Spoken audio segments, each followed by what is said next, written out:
Hello, everyone, and welcome to day 2 of Adobe Live with Farah Manley, the Photoshop extraordinaire. I'm your host for today. My name is Anna McNaught, and we are going to be creating some Photoshop magic. Farah, how are you doing today? I'm good. How's everyone?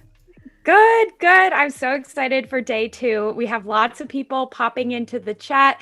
Hello, Rob. Hello, Cody Bear. Hello, Gus. Hello, Sean. Let's see, everyone popping in. Amy, let us know where you guys are from and let us know what you want to see happen today. Farah, we have some very exciting things planned, but first, let's just take a look at that schedule for what you can expect for the rest of the day.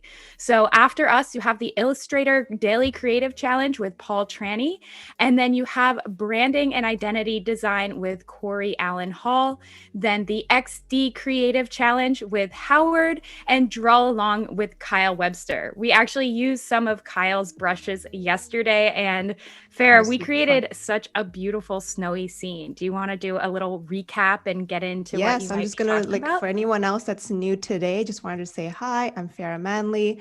I'm an architect designer by day, and whenever I'm not working or watching my little 2-year-old, I am constantly creating like super surreal, whimsical like pieces online, and I can show you guys like my website where you guys can find me. So this is my Instagram page. If you guys scroll down, these are the stuff that I love to create with my family. Something completely opposite of my architectural world that I do during the day. So you constantly see me flying around and floating around and doing really like strange, fun things. You can also find me on my YouTube channel. I do a lot of speed edits. So anything you guys see here on my Instagram, these are like my stills, but there are some edits that do end up going to speed edits. So if you guys are interested in seeing my process and how I do them, you guys can check it out. And of course, I'm on Behance. The great thing about Behance is you can kind of go into like some of these edits and sort of see like the details that you would miss on Instagram. So, stuff like that. And I will quickly show you guys sort of what I did yesterday in case you guys missed it. I will show you 1 second. So yesterday, we turned sort of like an everyday image into a winterized it like that. So you guys can and it's honestly like really simple. It's just using different brushes that we already have that's hidden away in our Photoshop drawings. And I use a lot of Kyle T. Webster's brushes, which I actually ended up missing one. And I also missed the list. So I'm going to show you guys really quickly. These were all the brushes that I used. And the one that I really wanted to show you yesterday, Anna, was the real one, Snowflake. And I can actually show Yeah. you where you guys can find that. When you're on Photoshop, you can, it asks you how to get like more brushes. So let me show you, for example, I'm just going to open one up. And if there's like a brush tool, like right here in the settings, where you can get more brushes, you would pop up this right here. So these are all like Kyle's brushes. And the one that I used heavily was under the Mega Pack. And the one that I wasn't able to show you guys yesterday was under Concept. So let me quickly show you. I had to show you guys because it's so beautiful. So it's called Snow. Under Concept, I typed in Flake. This one right here, Real One. And I think once I discovered it, I was just like, oh my God, like I have to use it everywhere. So it's literally making one stroke across. Ah, And that's what I so like didn't pretty. get a chance to show you guys yesterday. I was just like, it's so beautiful. Like you're not doing anything. I'm not having to find it anywhere else online and doing all sorts of like different um, work added to it. It's literally a brush stroke, like one line across. So I had to show you guys that one yesterday. Yes, I So love that. today I'm going to be working on a regular image, like again, like any images, and then converting it into sort of like a night sort of evening tone. So I'm going to start on that now. So if you guys have Perfect. any questions or if you guys were interested in yesterday's, you guys can totally check that out after. Yes, you can watch the replay anytime on Behance, and let us know if you have any questions for Farah today For for her sure. day to night scene, or any questions about her snowy Yes, scene from yesterday. absolutely. Okay, so I'm gonna sort of talk to you guys about this scene. Um, I obviously started to set some of these up ahead of time, but I'm going to talk to you really briefly. So this is sort of the backbone, like the base of like my image that I'm going to start off with. And again, like yesterday, I used SketchUp to like, model my sort of base. Usually I do a lot of composites on my own. I end up layering a lot of photos, but in this case for this live, because it's not really about the compositing like my first Behance I did, this is more about just like how I play with brushes and lighting to make a mood change. I ended up kind of really quickly slapping on a couple of like objects from the SketchUp program and created like a bedroom scene, because my bedroom right now is not this nice, so I could not just take a picture of my bedroom. And then so what I ended up doing is I sort of layered it into 3 pieces. And here's the third, so that I can kind of go in between the layers rather than like struggle with trying to mask a lot of this stuff. So if you guys have like composite, like doing a lot of compositing, it's great to have like multiple layers, and that way you can like mask over them easily and do like the clipping mask to it. So Yeah. I wish I now realize that I did one more a layer for the blinds, but so you're gonna see me struggle a little bit, but that's okay. Like, you'll see sort of what the idea is gonna be. So I start off with finding a background, and I chose specifically a sort of evening tone. Like I didn't want to force myself to like have like a bright sky and dim it, but if you don't have that option, like I'll show you how I sort of start to darken everything and create like that sort of evening tone.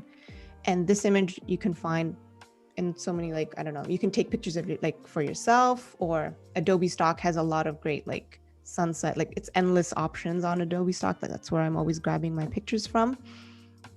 If you can't take your own pictures, of course. Yeah. So if you see, I basically will have the concept in this image is a bedroom, and I have Heston, which will pop up later on, and he's just kind of looking out the window, and then there's like these magical like fish that kind of come and like watch him. So it's kind of like a I love floating it. sort of like building space, and he's just looking out, and I play with a lot of light. And that's why like in this case, I did start off like adding shadow to like my model like rendering just to speed up the time, but I'm also going to show you guys like how I use like simple like brushes to create shadow and highlight. So that's sort of what's happening today. And then later on, I'm going to show you guys camera raw and sort of elevate this scene, and then also take you guys to Lightroom Mobile. And you can almost achieve a very similar look to what I will be creating on desktop. And you guys can totally do it like on your phone if you guys don't have this, for example. All right, so I'm going to start. The first thing I do, and Anna, like there's a little story to this. It's like, I actually learned a lot of my night edits from you, because I saw you live like literally a couple of, I think, months ago, and you were really talking about your studies of how you do your night shots and bring out like the light. And so I actually ended up using a lot of that technique throughout winter. And then when I found out you were my host, I was like, oh my God, that's crazy. Like, please like share your like ideas as well. All right. A lot of it is from you. So Oh, that's you awesome. can totally clarify things if people have questions and tips that maybe I missed out on. We can do that together. It'd be awesome. Yeah, that's so cool, and thanks so much. It means a lot, because I love doing day to night. It's like one of my favorite things, and I think that's so cool that it has come full like circle now. Exactly. And I used to be really afraid trying night, like especially from images that are flat day images, and you're like, I can't capture physically like a photo that is turning into night. Like, a lot of people, I'm not a photographer, so it's like I don't know the right tools on a camera. So to be able to do it on Photoshop, I think it's like super, super cool. Yeah. So I will start showing you. It's like your tricks basically. So the first thing I do is pretty much decrease my exposure and curves. I remember like that's what you did. Yeah. So I find that takes like I'll show you the example on like the first layer. And I start doing that for all the 3 layers that I've created here, and then kind of work backwards, which is like start bringing out the light by playing with the masking. So first thing. Yeah, I'm really excited to see how you're going to do this. It's going to be a little bit slow, but very chill today. But you guys are going to see in the end, like, okay, like putting in a little bit of like effort, like in this step by just like simply brushing makes like a big difference. Okay, so true. Yeah, so the first thing and this is where I really like appreciated where you can just go really crazy. Like, don't be afraid to go really dark. And I was just like, oh my God, I'm going to lose so much of all the work I put in, but it doesn't matter because technically at night you wouldn't even see half of that stuff. So I thought that was like super like brave, and like when you said that I was like, okay, I'm really gonna like try to push that idea. Yeah, so, that's awesome. Like, you can always bring it back. Exactly, especially if you use I guess you would have to what's it called, you make sure to do smart object and stuff so you don't lose that work. And it's so cool because just you doing the curves and the exposure like that, it already looks like it's sunset hour, and like you could start to see the mood coming to life. Exactly. And then I'm going to do that for all of them. So right now that was for the first layer, and it's just easy, just kind of copying, dragging it over. I mean, now it's like super dark, but I'm going to start doing that for like the light bulb here.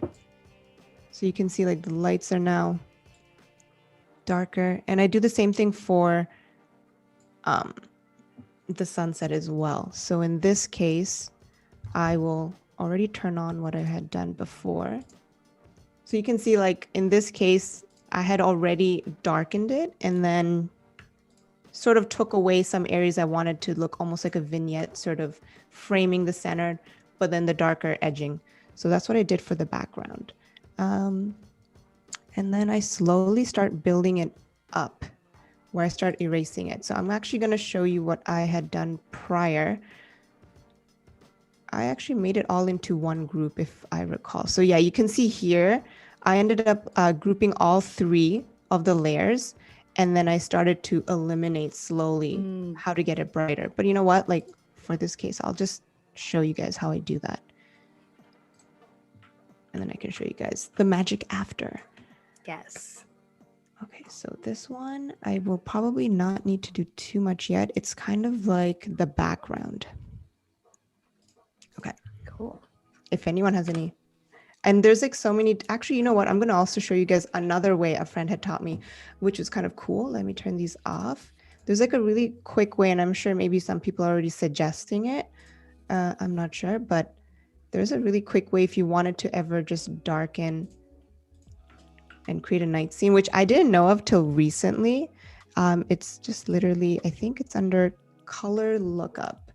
I'm not sure. Yeah, you know, like I don't use color lookup often because I tend to do a lot of my post coloring and tones at the end. But there's actually a moonlight feature a friend of mine showed me that like instantly starts like taking away all like the bright tones, which I thought was like, really cool. I think I do use it here, but in a very subtle way. Like in this case, like I find it too blue, but again, I'm sure you can go to like hue saturation and then start toning that blue tone down. And yeah, you can already see it. But there's like so many different ways of doing things. But I find that I really like using the curves and the exposure, and then slowly start taking it away to bring the light back.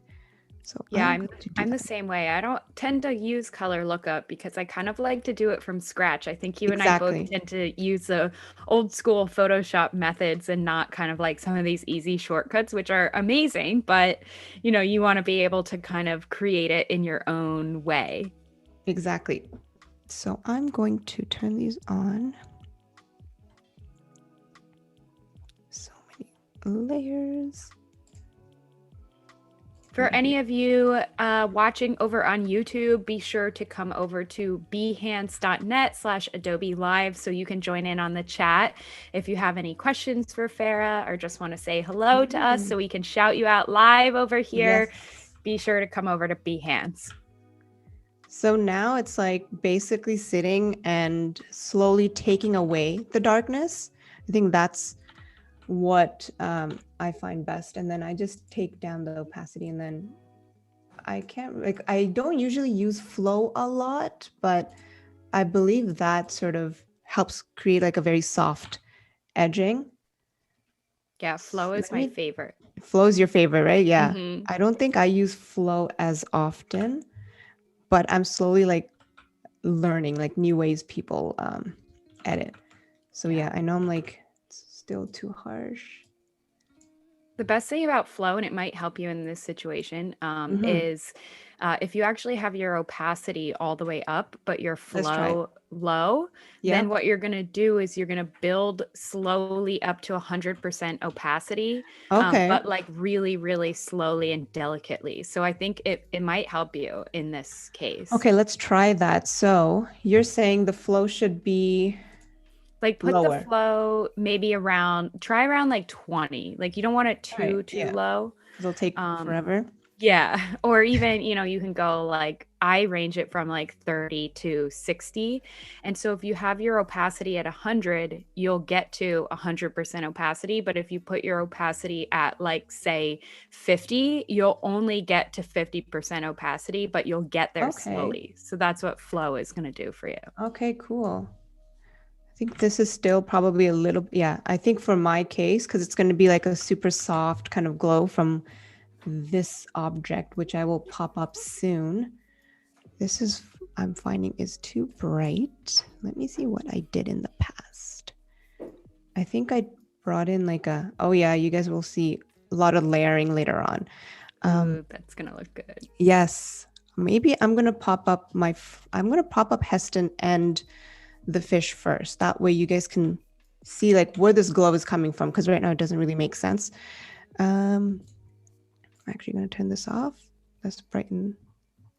So I think the concept initially like changed for me. What I was initially going to do was almost have a view from like the ceiling up looking down and having like the window kind of create this light coming in. But then I was like, okay, this might be a bit more dynamic and fun if like Heston was like looking out the window and something glowing is coming in.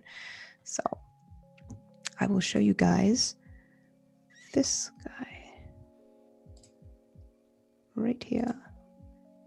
So yeah, I really wanted to go really like whimsy in this edit. So I have a couple of friends that are like staring back into him, and he's just kind of like, whoa, what's like going on? And then I'm going to have like the fish sort of glow, and you guys will see sort of different ways of kind of creating that glow effect.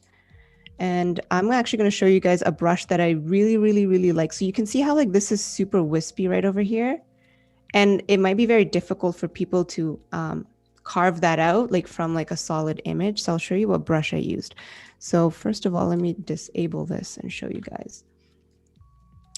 So again, my favorite way to clean an object is just selecting the object.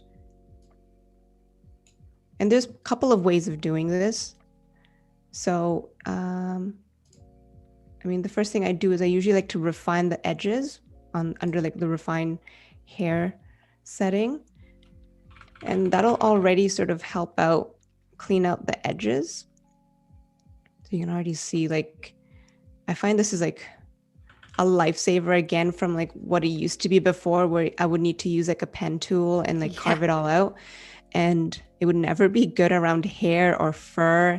And like this makes such a big difference. And you can tell like from like images, and that's what kind of helps almost make you feel like it's one cohesive image rather than patches of work. Because like the edging, I find a lot of people always ask like, so how do you blend your photos so well? And like this is one of the tools, or like that's what I use to really help blend the two together. So that's the first step.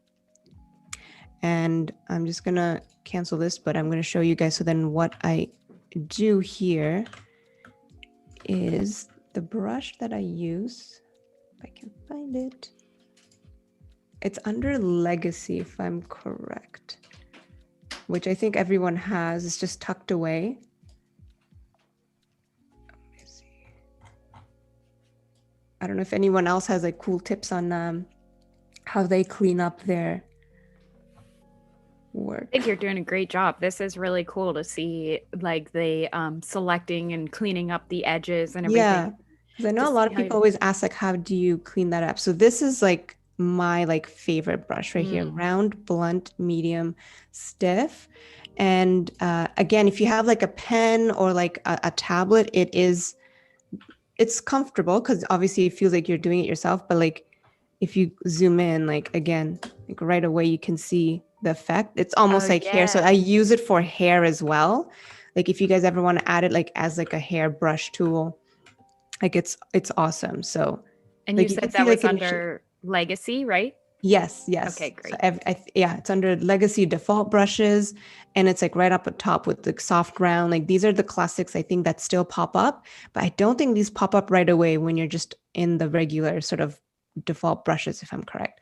But yeah, there's a couple of these really wispy brush tones that are super cool for like, I guess, hair or anything that's flowing, or if you're ever working with like animals, and if you don't have like a brush for that, like you could kind of use this.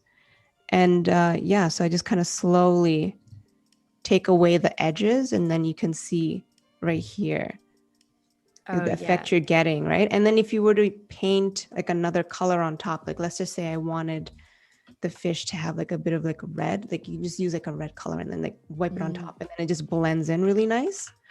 So that's what I did to like kind of get this fish, this look.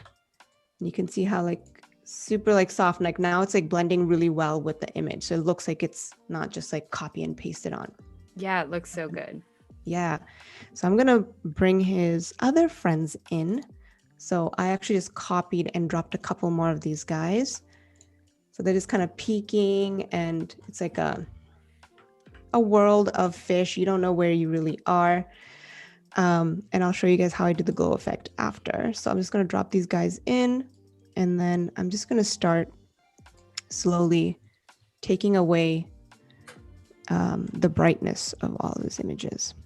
Awesome. So let's try. Can you show real quick your Mhm. son sitting on the bed, the original image? Because Yes, he of like course. perfectly looks like he's sitting Doesn't on the he? I bed. was very lucky. You know what? Let me go show you guys with Hessen. This is my bed. Somehow, like so, Wow. you know, like it worked out. I didn't even think about it, but like the creasing, for example, like I actually kept that.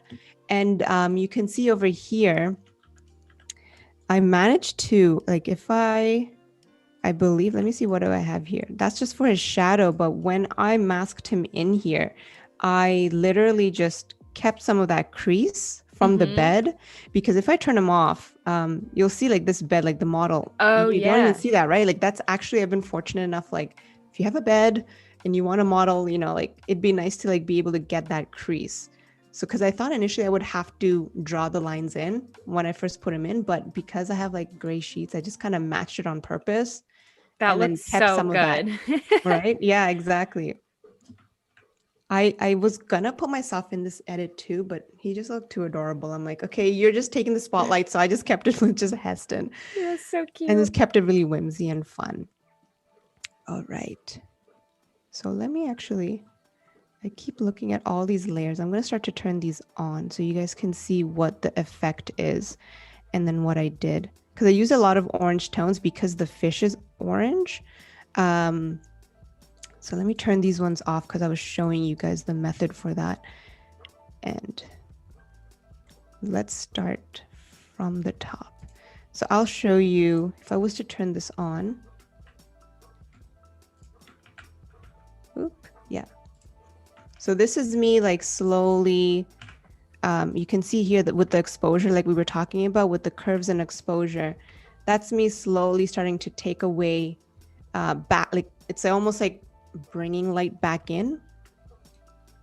And then I did the same thing with the curves. So now you can start seeing that, you know, the idea is like this fish is giving off like this glow, which I haven't done yet. And I will show you guys Cool. soon. I'm going to turn on Heston's shadows slowly. I'll show you how I did that. That's super because you don't want him to look super flat. So again, what I did was just add a layer underneath. And for this edit, like I find like I don't need a lot of fancy brushes. Like this is where, remember we were talking about yesterday, just a simple soft round, it does all the trick because it's a lot about like just layering at this point. So I'll just pick a color that's closest to like the bed sheet in this case, and then jump to multiply. Multiply is like my friend when it comes to shadows. Like that's, I'm sure, what a lot of people use. Yeah, it's really cool seeing you do these shadows and from your stream yesterday too, kind of painting them in. And I think that's something that a lot of people struggle with, is figuring out where the shadow goes and how exactly to paint it in. So this is a really good lesson. Totally. So let me see, what did I do here? Okay, so I think Heston, oh, I know what I did. First thing, before I even like did the shadows, because it's more of an evening shot, again, I did like a curve setting. So I started to like sort of darken him down too. So that automatically gave a little bit of shadow from the photo that I took. And then I started to build the layers underneath. And because the shadows in this case is supposed to be deeper. So again, you need to use a lot of reference, or just think about like how the shadows are moving in this space. And I was fortunate enough that this background image kind of gave me the idea of where the shadows are going. I started to, add multiply and start creating a little bit of a deeper shadow in the back. And in my case, I know this is just what I'm familiar with. And then just adding a little bit of a shadow in the back to match, make him look realistic. And underneath him, I think, let me see. I think I have like a mask that I need to turn. I think it's picking up a little bit of the bed sheet. But if you were to like completely clean him off and then add a bit of shadow underneath. So yeah, it's just a lot of super tidying him up. And then let me see if the layer, yeah, you can already, okay, I'm going to start just kind of adding a bit of shadow underneath his leg to make it look a little more realistic. Yeah, all about those little details. Robert says shadows are not easy to get correct. It's so true. It's so true. I know. Like, honestly, even when I was doing this, by the time, I'm sure some of you guys will pick it up. I might as well tell you now. The shadows will not match, okay, with like the original model I created. You can see like the angles coming from above because it's the sun, like, shadowing down. But like you can kind of pretend, as long as, they all look as close enough to what you can create, you can kind of get away with it. But totally, I agree. It's very hard. So I'm going to start slowly building just layers at a very low percentage and then start adding the shadows. And I think, right, so this layer, I'll talk to you guys about that later. First, I'm just going to build all the shadows and start bringing out the highlights. Right. So Heston, I did the same thing. So you can see in the way I've layered it, I have the house, I have Heston, and then I have the fish and then the background. So in this case, you can notice that Heston is like popping out like super bright. So I started to, again, add exposure and like tone him down slowly so that he would start matching. So I'm going to show you guys an example. So this would be probably closer to the back matching the background scene here, and then start to take away slowly where his face, where you would have highlights. So I'm just going to do that. Yeah, black, soft brush. And yeah, don't be afraid to go like super dark. And I think the more you do that, like the more of like this really dreamy night effect you would get, like really late at night.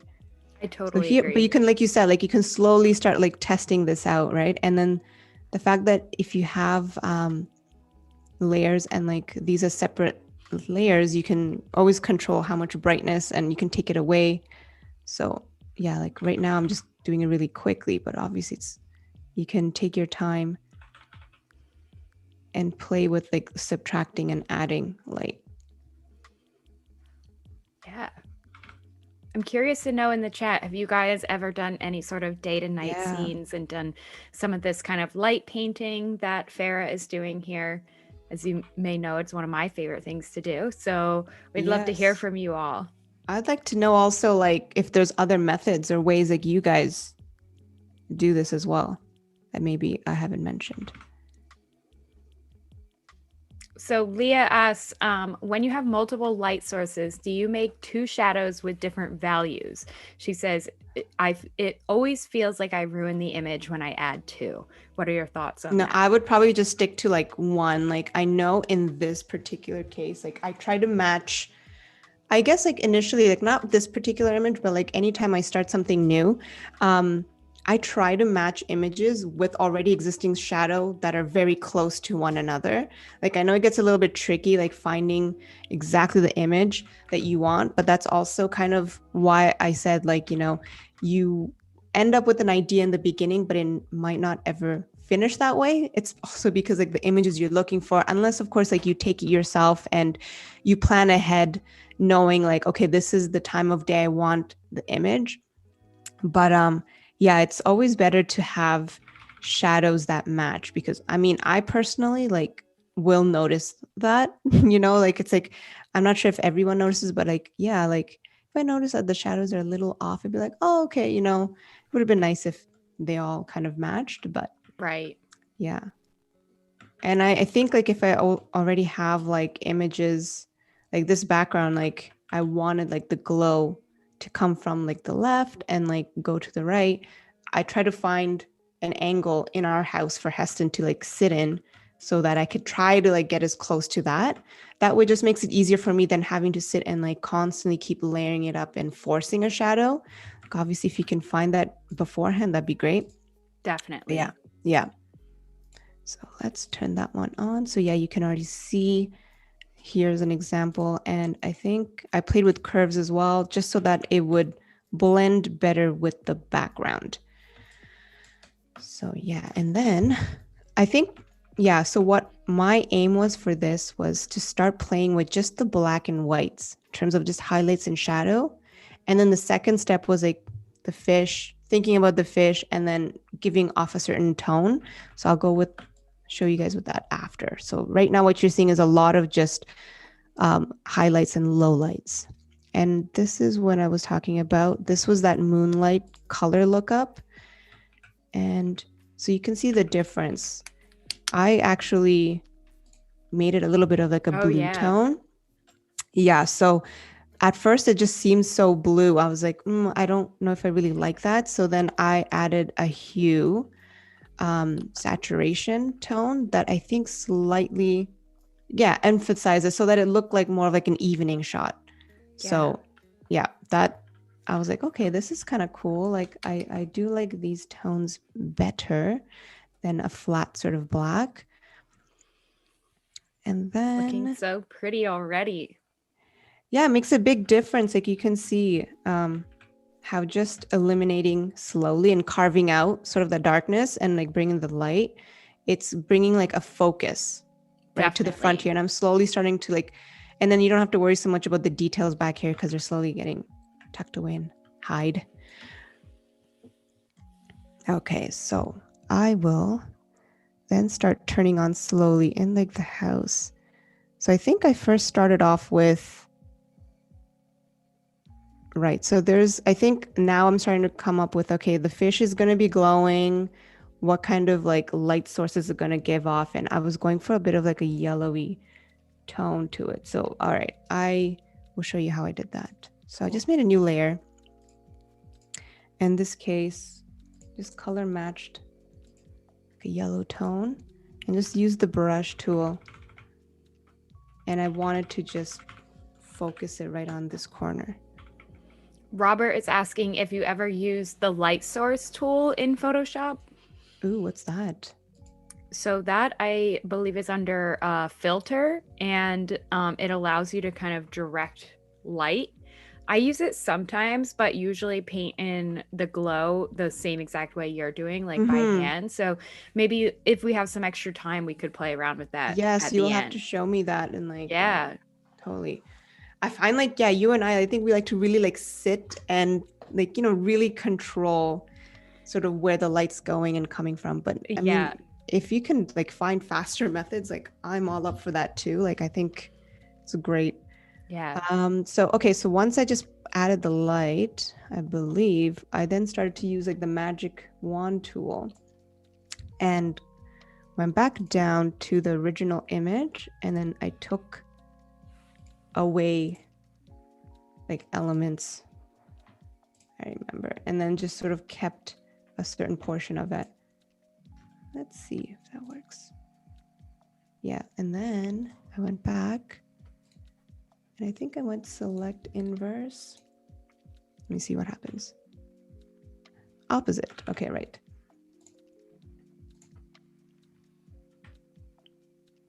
So I started to like, layer it slowly, little by little, and start adding this sort of hue. So I'm going to start to show you the little bits of glow. Why is this one turned off? Oh, I think that's the one I created with you guys just earlier. I delete that. Yeah, so it's just slowly starting to add this sort of yellow tone throughout, and how it would just sort of hit brighter on certain edges versus others. And then again, do the same thing. This is probably the one. Yeah, okay, so you guys can see I've slowly started to add a little bit of like this yellow tone that the goldfish would go through. And here you guys, you can see all the layering, and I can show you guys a little bit of that too just now, how I did that. So let me duplicate that, turn this one off, and let's delete that and start again. So yeah, you can see like the entire has like this. I mean, that's kind of cool too on its own. It's like super. It looks like he's just floating in like a light glow. Let me inverse. I think you can invert right here. So yeah, now it's like it's taken away that color, and I'm just going to bring in that yellow-ish orange tone slowly. It's kind of cool actually, this. And it's again like super like therapeutic if you're just like sitting and like working away. So let's decrease that. And then yeah, I think you and I definitely both like the kind of meditative, therapeutic method of painting the light in or painting the snow in like we did yesterday. Yep. I mean, I'm sure I would find like faster methods too, like if I was like in a rush, but I'm like, this is so peaceful. Yeah, exactly. Why speed up the process when it's something that you love? Exactly. And again, like I think a lot of like artists, like a lot of people tend to ask me, I'm sure to you too, like, oh, how long does something like this take you to do? And I can't really give an answer because it's like, for me, it's kind of fun. Like I can't tell you how long something like this would take. I mean, now it seems like it's a lot faster, but I actually don't know how long this took. But I wouldn't say it took that long either, but I just enjoy it. So it's really hard to tell. Totally. Yeah. I know. I never have an answer to that either. I'm like anywhere from a few hours to a few weeks. It all depends on my mood. Exactly. And by the way, I'm using hard light on this one, this blending mode. I found like, a lot of the times, like I just kind of scroll through them one at a time and I see like, okay, which one's going to work? Like this might be too orange, and then of course I'm not going to use lighten, and like eventually I'm like, okay, I think hard light is giving just the right amount of glow from like the fish that's like bouncing off. So yeah, so it looks like you paint it all on there and then you layer mask it and then kind of paint it back in. Exactly. Okay, cool. Exactly. So is there a reason that you do that instead of just brushing it in? Yeah. You know what? Like, I think that's what I used to do before. And then when I saw like sort of your study on that, like kind of doing like a negative reversal, I was like, actually, I find like that has more control. Mm-hmm. And yeah, so like that's sort of what I've been doing since. Like I find this method like really nice and works for me. But yeah. Cool. Yeah. So I'm just going to increase this for like the basket here because I feel like it would have a sharper glow. I find I have a lot more control this way than just having like one massive blob and then trying to erase around the edges. But again, it depends on how much time you guys have.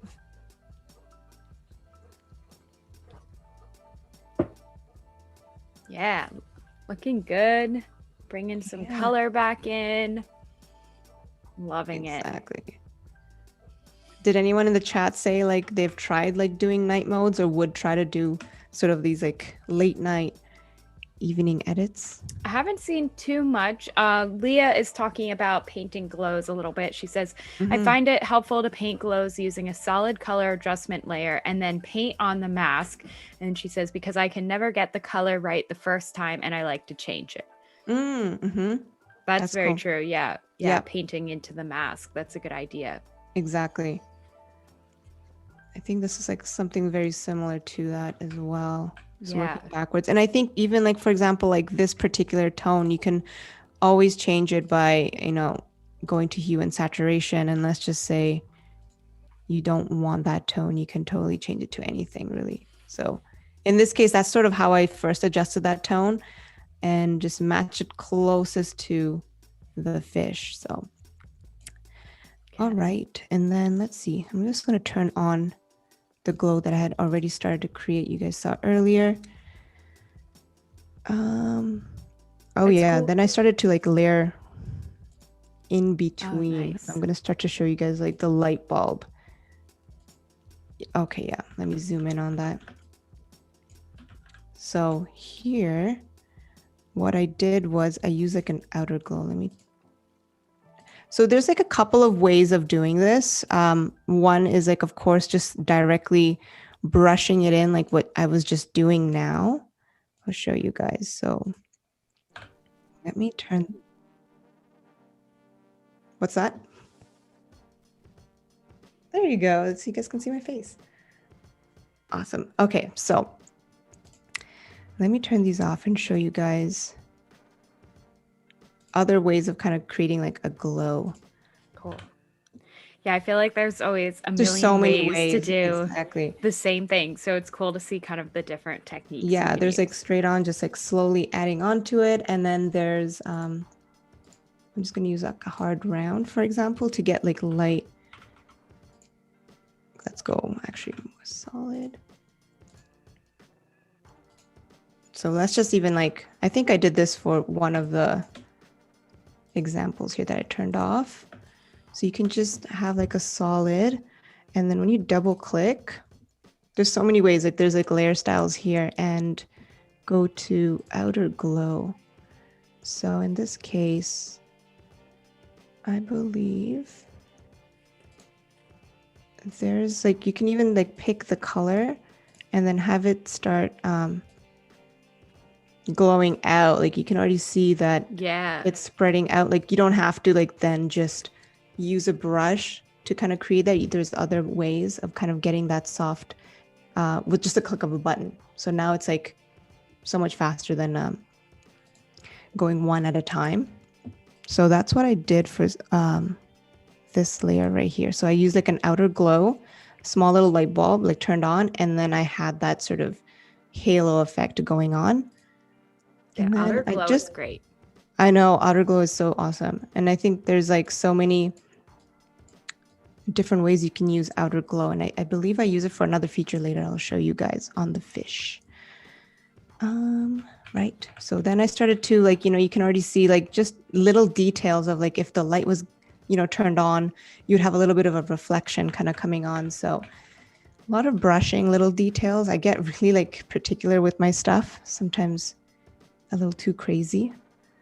Oh yeah, you might not always see it, but yeah, you can start seeing like I'm slowly just building light. And in this case, this was again just using the soft brush. And I think this one, yeah, kind of kept it low, soft brush, super easy. You can like literally just like start adding a bit of light. This one's a bit, oh, I think. So cool.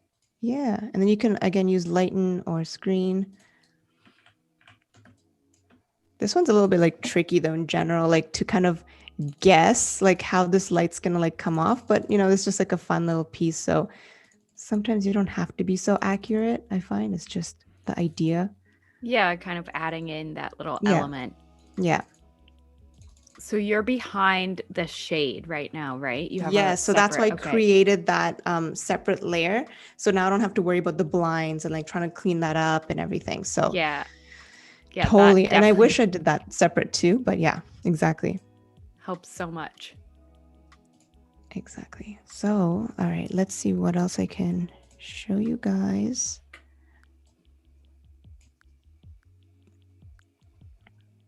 I think I'm going to start slowly showing you guys what I do with the fish. It's super fun. Okay, I'm going to show you guys how I did this sort of soft sort of light effect. Ooh, yeah, let's see that. I mean, it's like, again, like it's like little, it's kind of simple. It looks really like chunky at first, but then you're like, okay, it gives off a really cool look once it's complete. So let's just pick like a yellow tone. And then I'm just like assuming like, okay, light's gonna come this way. And then just use like sort of the That's a good lasso idea. tool. Yeah, like, and then soften it after. So yeah, that's a great idea to kind of create that shape. yeah, exactly. Whether this actually does, like, I mean, I don't think these lights give off such a sharp light in general. Like I did look at online references and such, but I thought for this case it's kind of fun and like a little obvious, like, you know, there's like some light coming on. Yeah. But it does look kind of cool. It's a cool effect. And again, you can apply all of these like different like ways of creating light in your own pieces. It doesn't have to be all of them at once. So I'll quickly show you guys. So cool. Yeah, Fairy says night editing is a bit hellish to me. Yes. Definitely I know was the really feeling. intimidated for a really long time. And I feel like it is a bit scary, but Yeah. It really is. It's definitely something that takes a lot of practice, and it's yeah, as you were saying, like kind of this slow build of the layers and like a patience factor and absolutely. Exactly. And so I'm just coloring it in. And again, I'm going to convert to smart object just in case, because I don't know how blurry I want this to look at the end. So at least converting it to a smart object, you're able to kind of change it as many times as you need without having to start again. So yeah, I'm just like, and here it's just like all just playing around. You can see already it's just like, oh, okay, kind of cool. yeah.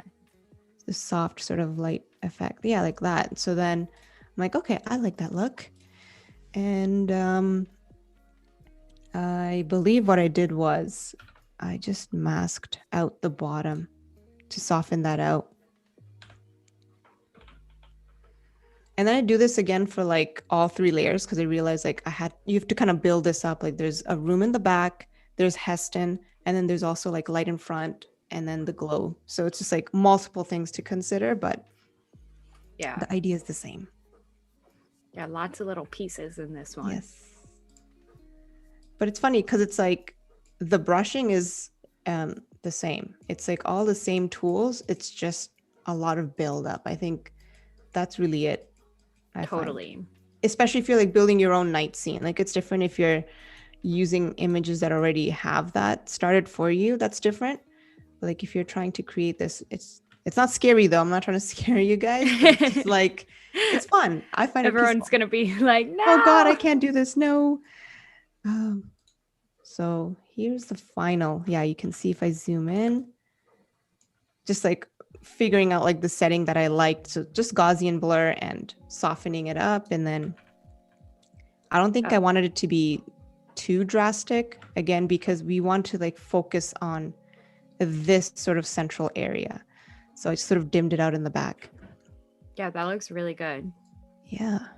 And then, right. So the next one, I did the same sort of effect, same yellow tone, but right now I was missing it on Heston. So I'm just going to turn it on. And then, yeah, now it's just like another layer of like this extra glow that's coming off of the fish.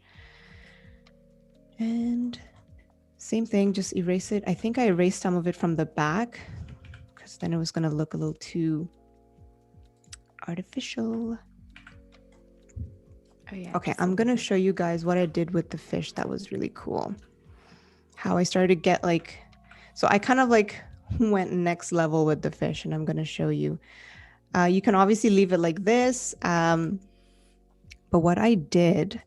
Who's excited for next level fish? Next level fish. Who is ready? Exactly. So what I did was I duplicated the fish.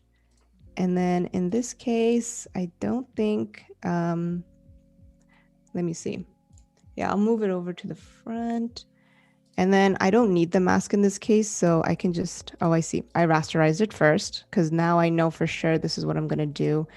So then I applied the layer mask, and then I started to blur it, ever so, like gradually blurring this effect. And I'll show you what I did. So then Gaussian blur, first time, let's just say like around 5.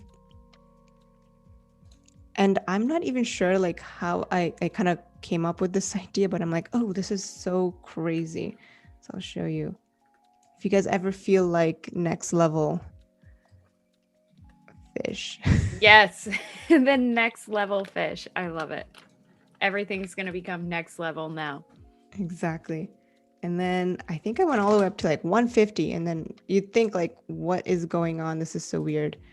Actually, I forgot to mention, it doesn't stay normal. I actually used, I believe, color dodge. Let me see. Yep, color dodge add. And then color dodge add again. And this is going to give this super, almost like the Hulk like glow. Like it's crazy. You're just like, whoa. So next, again, same thing, duplicate it, and then increase the blur to almost like 200. So it's almost like giving this, you can see like right here, like it's creating this natural like glow. Yeah, it's awesome. There you go. So all 3 of them, you just group them together. And then add hue and saturation and clip it. And here's like, it's quite wild. You just literally click on like colorize. And it does like something funky like that. And all of a sudden it just looks super like, I don't even know what to call it really. And then you can change the saturation. And then I was like playing around with it. It's such a cool effect, right? Like it's just all of a sudden, it's not like just your regular fish. It's like next level fish. So I did that for all 3 of them. Obviously, I didn't end up keeping it blue. Blue's kind of fun, but you know, like I was using like this sort of golden, like goldfish tone. So I'm gonna start turning on those layers. But it looks like they're like AI fish or something. Exactly. It's so crazy. So let me turn off the one I just showed you guys and turn on the final look that I went for. I think I have to turn off. Oh, okay. I know what I have to do. Let me go back. But it's like such a super simple thing, just blurring it out and then just adding that effect is gonna create these like insane Hulk like, I don't even know, crazy effect. That's a great idea to duplicate the fish and then do the Gaussian blur on it. It's smart. So there you go. You can start seeing all the different fish. Glow 3, this guy up here.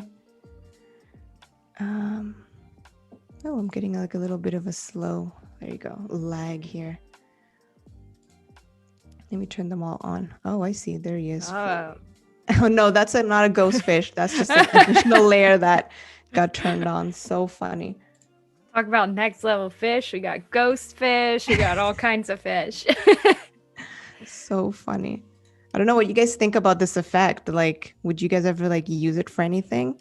I found like if you guys are ever interested in like that neon sort of city, like at night effect, like this is such a cool thing to like use. Yeah. Let me turn off that crazy fish. I got to find it. I believe. That's so funny. Where is this ghost fish coming from, guys? I'm going to have to find it. That's what happens when you have so many layers. Can you click on the ghost fish itself since you have auto select? Or no, That's it looks true. like it's I going to do have grab auto the... select. Let me find this ghost fish. But that's so funny. That's not even the one. Okay, I'm going to go one by one and then find where this crazy ghost fish is. That is so funny. So then the question is this the crazy one? Oh, you know what? Yes, I know what I did. I moved this guy at some point to show you guys. Okay, so I'm going to make this guy move. There you go. Perfect. So funny. Back in place. Yeah, you stay in place. Perfect. And then, let's see. I think this is sort of where I ended off in terms of what I wanted to do. Let me zoom out and see what you guys think from like a before and after. Yeah. Don't be crazy on me. I think my computer's it's like, enough.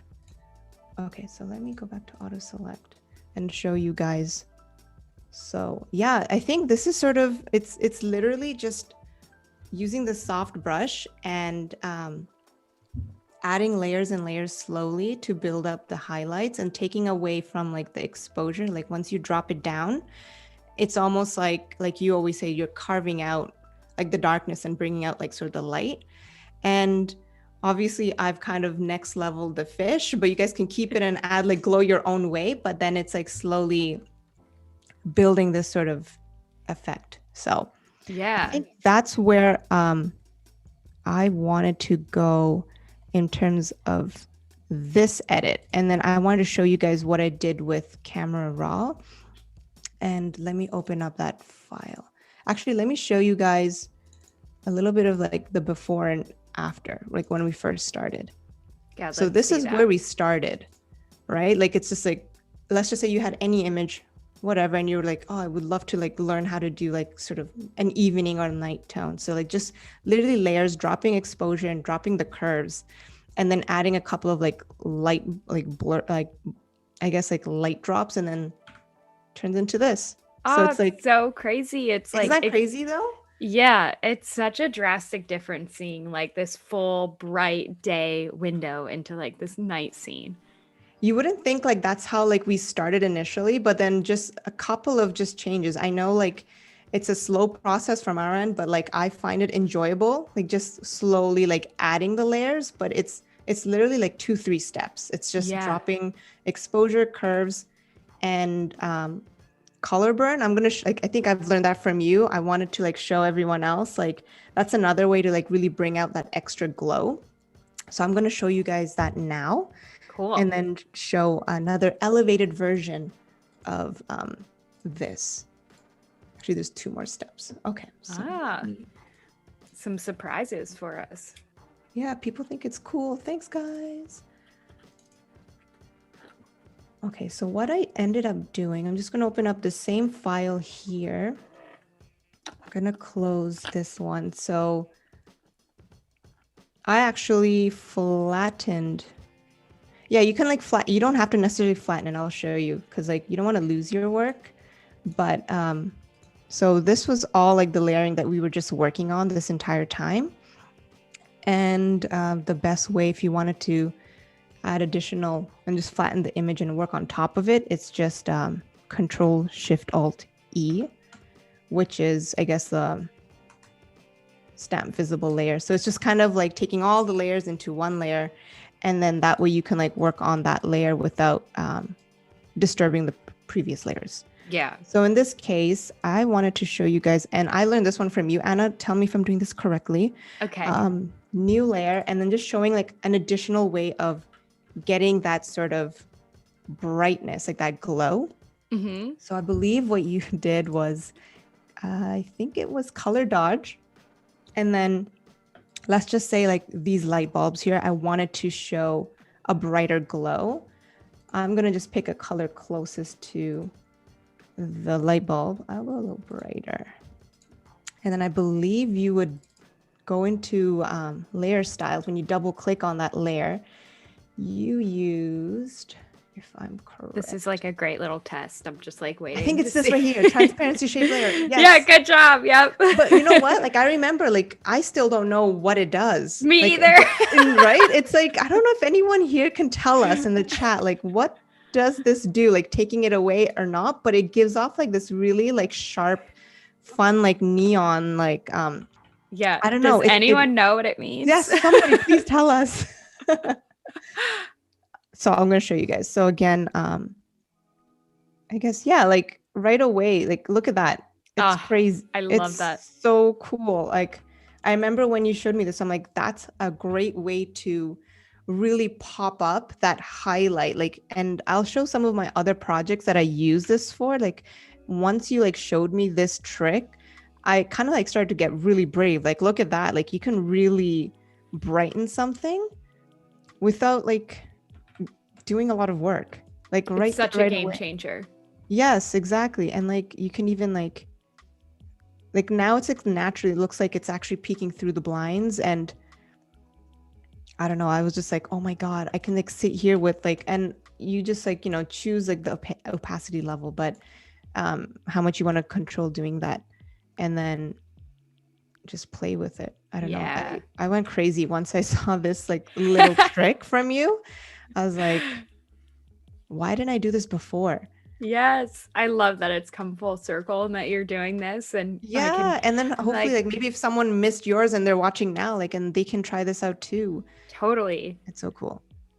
I thought this was like such a great, and I wanted to just show you guys. I think this makes like a big difference in any sort of like night edit. Like it's one thing to just kind of darken an image, but then to use this feature, like it really emphasizes the final piece. So yeah, like you can already see like such a big difference. Like I remember right, like, and it's actually like peeking through the blinds. I might add some to like Heston just to show you guys like the impact right there. Like almost looks quite realistic. And maybe add some up here, so because you know like the light's going to give off a little bit of glow up on top of the cable. I don't know, I can just go crazy with this. It's like so fun.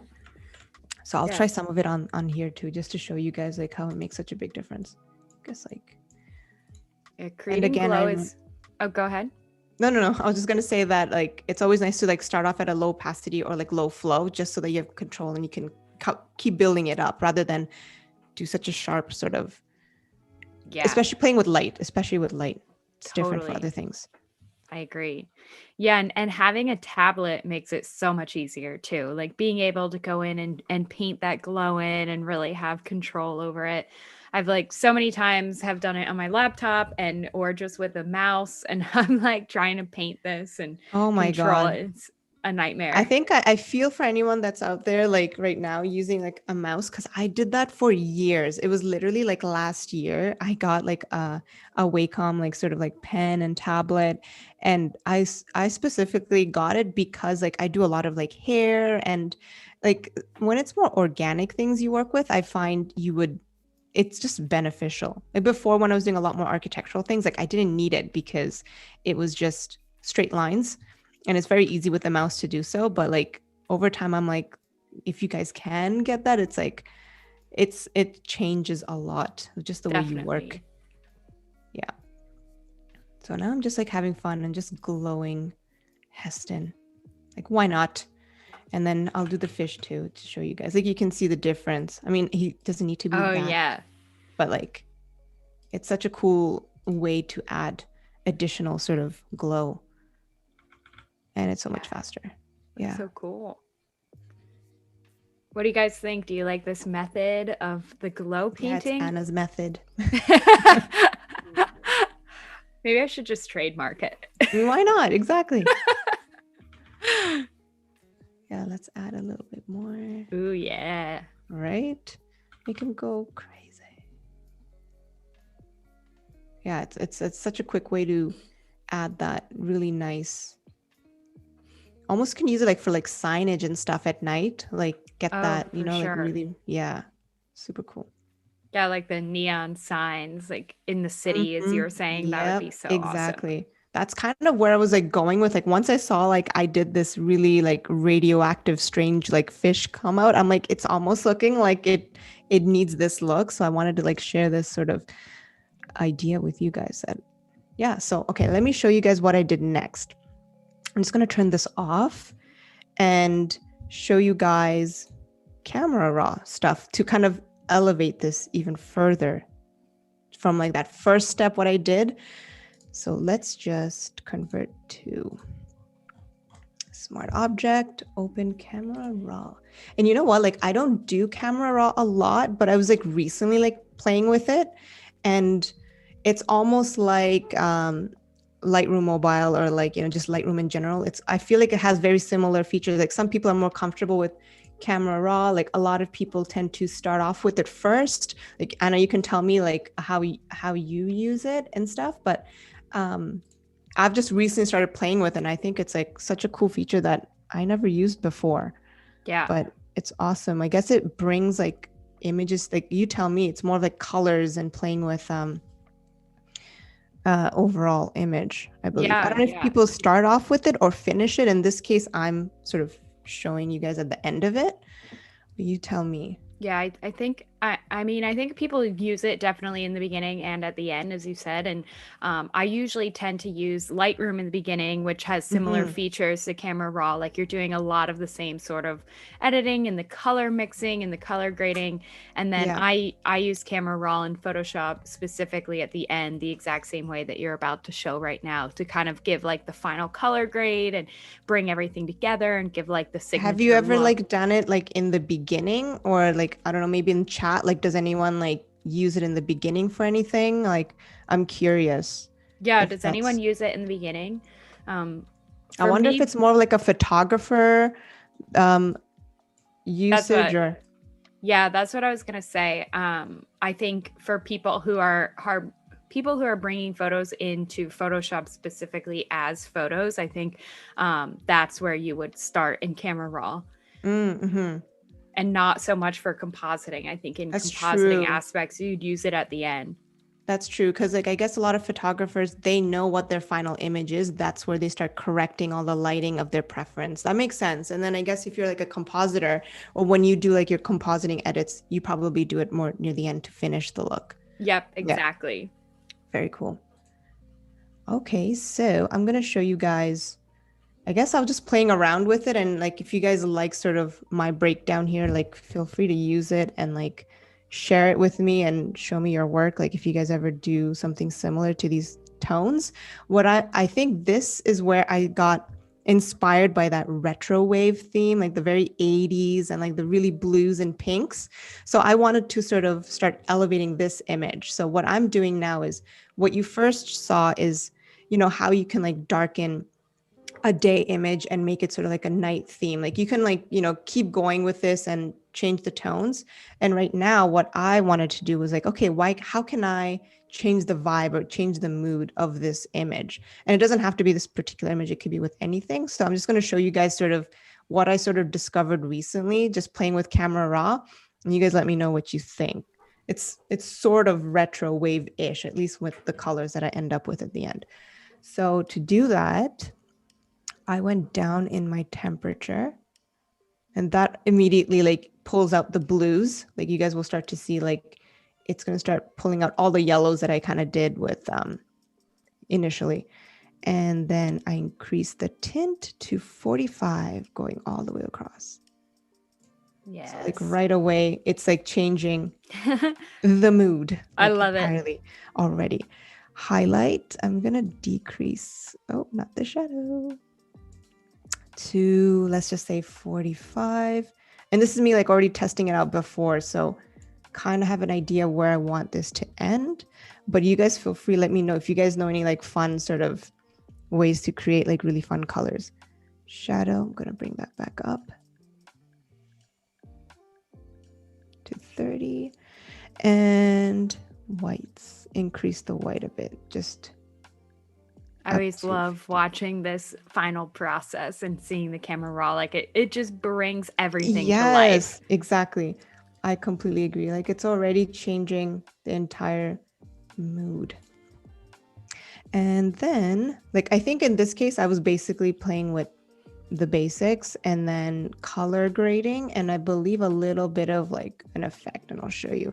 So next, okay, so if you guys ever want to do that sort of dreamy look, like when people do like that retro wave, like the 80s vibe, like I find just decreasing the clarity a little bit gives that look. Like you'll see it starts to give off that haze. I don't know if you notice, like you see it, like obviously I can push it further, but like if you guys ever want to do like the city, like we were talking about, like a nightlife, like night theme, this is like a cool way to get that dreamy look. So I'll go to 10, and then dehaze. I went up again to get a couple of like that colors that disappeared earlier on. Pull that back up. Let's see, 26. Yeah. Now we're going to jump onto color grading. Ooh. Color grading is fun. I had no idea. Like, I think a lot of this, again, like looking at your work and others, like I never thought of like changing like the shadows and the highlights to a different color altogether. Like, I think your signature color is like a lot of like these beautiful blues and pinks. Yeah. So I'm just like, that's so cool. Like, and if anyone's like afraid of like, using colors like that, like this is the perfect place to like test that out. So in my case, shadow, if you just double click here. And they just made it even more powerful. It's like really, exactly. Really cool now. Oh, cool. How's everyone thinking this is turning out so far? I think let us elevating it, I hope. Definitely. Nice. So I'm starting to increase like the blues in the shadow tone. Like before it was more of like a black, but now I'm changing that black to more of like a blue tone. Pulling that out. Luminance, I'm just going to make it a little bit flat. And then I don't really play with like the midtones in this case, but highlights. This is where like I'm assuming like the brightness of like the fish, like that pink tone is going to now be like a pink hue sort of. So in this case, for the highlights, I change it to 330. Yeah, it's like more of like a pinky tone. And then saturation, pull it all the way across to 50. Yeah, pulling out all the pinks out now, so you can immediately see that change. Hi, Gabriella. How are you doing? I got to host her last time. Oh, and awesome. She's an incredible artist. And she said she loves color grading and that this is her favorite part of the editing process. Again, I'd have to say I agree. Yeah. Exactly. And like the same thing, like when you finish like the entire piece, like the last little bit, once you start like changing like the colors and stuff, like that's like the best part. That's when you can sit and just be like, all right. And then luminance is 50. Let's increase that. I'd like to know, like from the chat, like if people are familiar using like Camera Raw, or if like anyone's finding this new for the first time. Like it looks like people are saying that they use it a little bit at the end of their stuff. Let's see, Wade had mentioned using it for illustrations, I believe. Oh, that's cool. Yeah, Wade said, I'll use it for paintings and illustrations towards the end just to see what I want to push and pull to get better results. That's a really interesting way to use it. That's awesome. And then I think this way, it's like, especially like, I will show you guys like in Lightroom Mobile, but like this probably also helps with like the cohesion. Like if you guys have like a specific like tone that you like, this is a great way to just keep adjusting things and then having that finished look that is cohesive with all your other work, other images that you've created. So now I am on effects and I'm going to create a little bit of like a vignette, just kind of get this framed better. So to do that, I'm just going to go -50. And again, you can go like extreme, but in this case, I'm just going to go to 50. And once you turn on the vignette, automatically you get like these other features. In this case, I want to increase the feathering so it doesn't seem so harsh here. So you can just like pull it across. I'm just going to go all the way. And yeah, that's kind of where I believe I'm like, okay, that's pretty cool. So you can tell like right away um the drastic change. So let me Yeah. turn on what it It was looks so originally. dramatic. Yeah, like you would think like already beforehand, like, that's kind of cool. Like it looks good. But if you ever want to like elevate it and make it almost like this retro vibe, like the pinks and blues, like that's like a cool, fun way to finish that. Like look, Yeah. once I Look saw at this, I that was like, difference. yeah, it's like a completely different look. Like you can have it like this could be the elevated version, whether you want to push that boundary with lighting, if you guys are ever interested in like city edits or like even something like this, or again like super glowy neon glowing fish, if you're ever interested in doing this, is Yes. kind of fun way to elevate that. So again, I'll show you guys the before, and yeah, I thought that was like pretty wild. Yeah, look at that difference. It's nuts. Everyone's loving it. Let's see.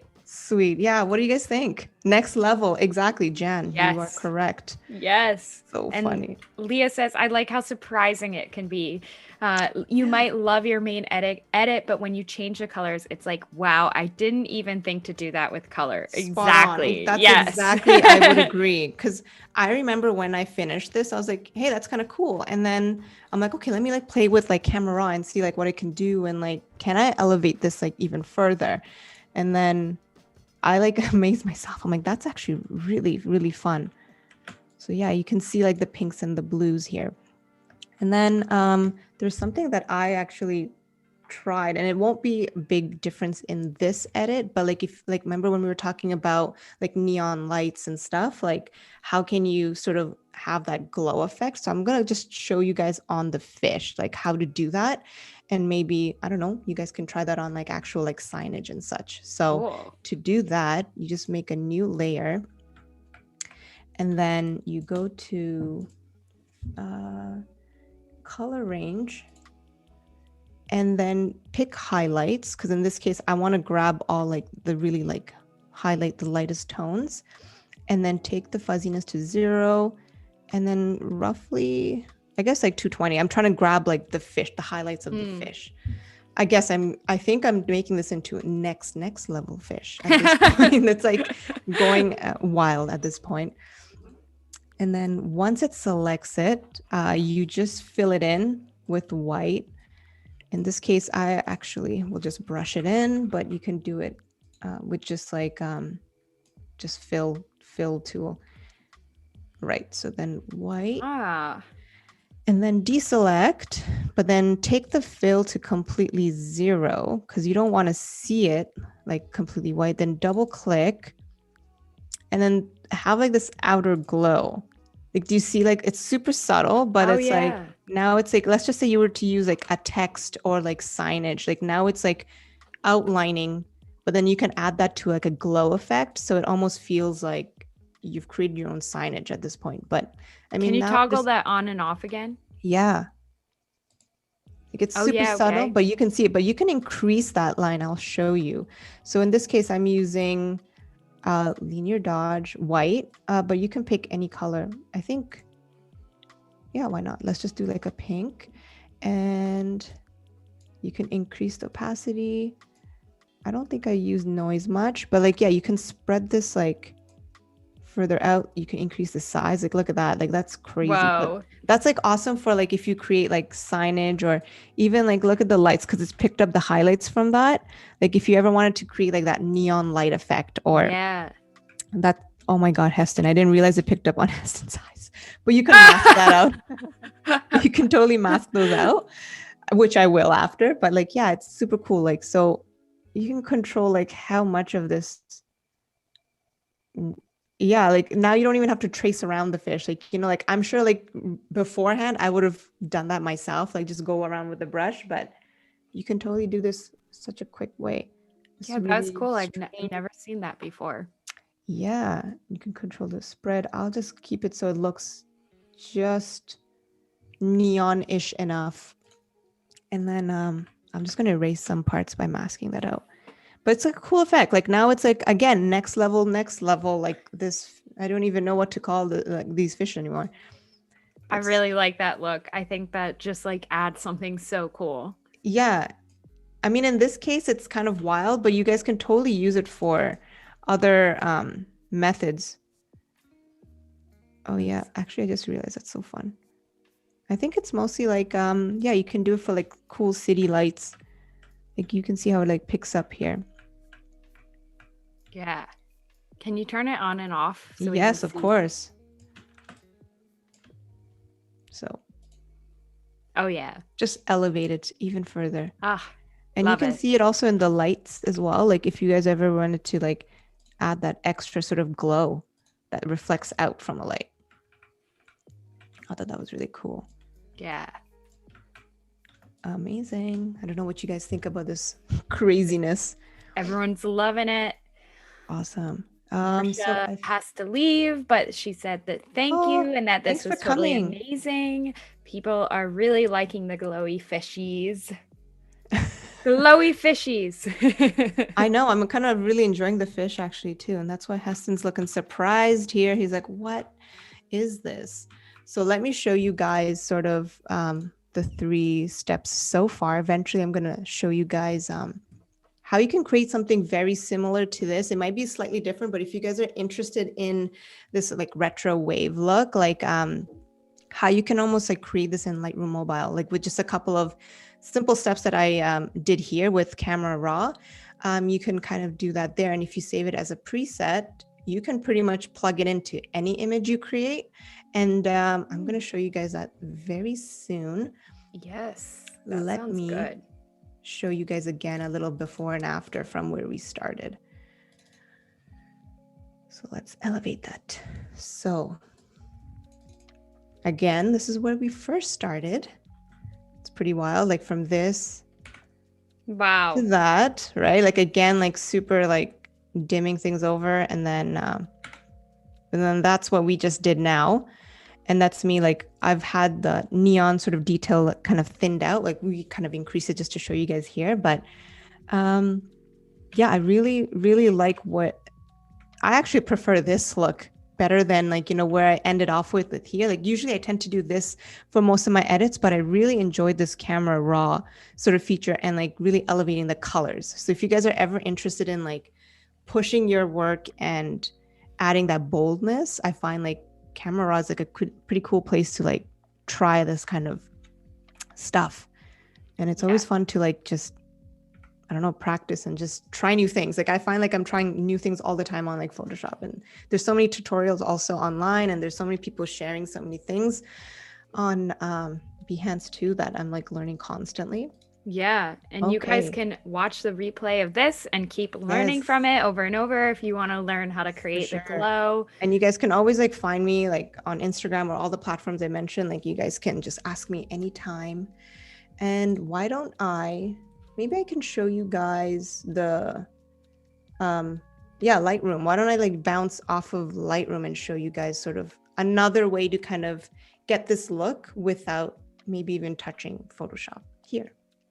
Why don't I do that? All right.